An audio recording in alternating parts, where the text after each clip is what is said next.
Good afternoon, welcome, shalom, and thank you for inviting me. I want to greet you all here for the Senate, for this important conference on Jerusalem. There's many friends in the room. I want to acknowledge the chairman of the American Friends of the Jerusalem Conference, Bobby Reitnitz, and all other great friends of Jerusalem and of Israel.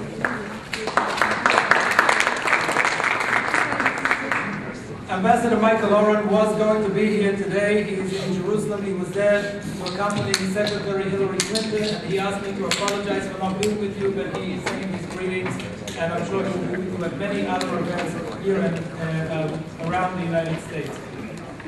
I'd like to share with you a quote from Benjamin Netanyahu, the Prime Minister of Israel.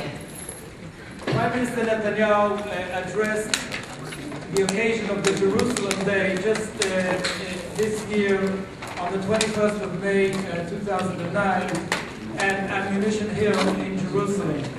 It was a day after he came back from the United States, where he had a very important visit here to Washington, D.C. in May just a few months ago.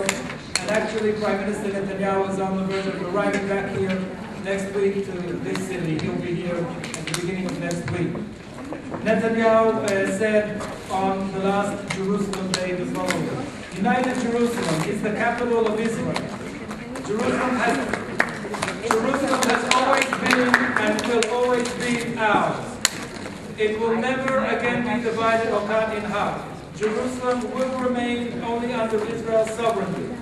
In United Jerusalem, the freedom of worship and freedom of access for all three religions to the holy sites will be guaranteed, and it is the only way to guarantee that members of all faiths, minorities, and denominations can continue to live here safely.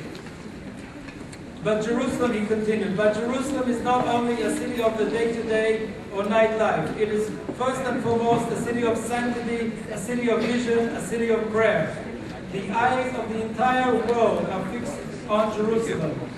As Isaiah prophesied, it will happen in the end of the days. The mountain of the temple of the Almighty will be firmly established as the head of the mountains. And it will be exalted above the hills, and all the nations will stream to it. From Zion will the Torah come forth, and the word of the Almighty from Jerusalem.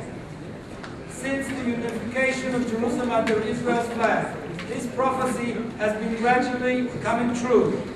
Never in the thousands of years of its history has Jerusalem been so great and remarkable.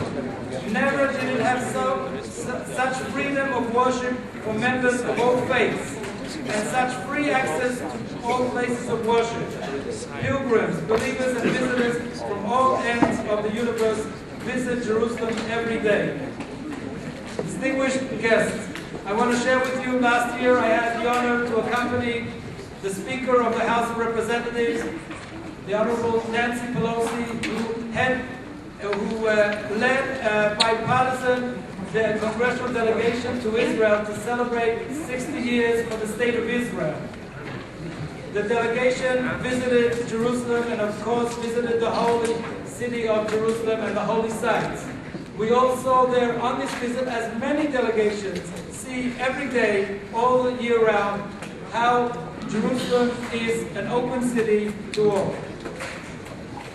I am saying all this because of some provocative statements and actions by some of Israel's neighbors and enemies recently, trying to incite around Jerusalem and calling for action to so-called safeguard the city of Jerusalem from the so-called occupier.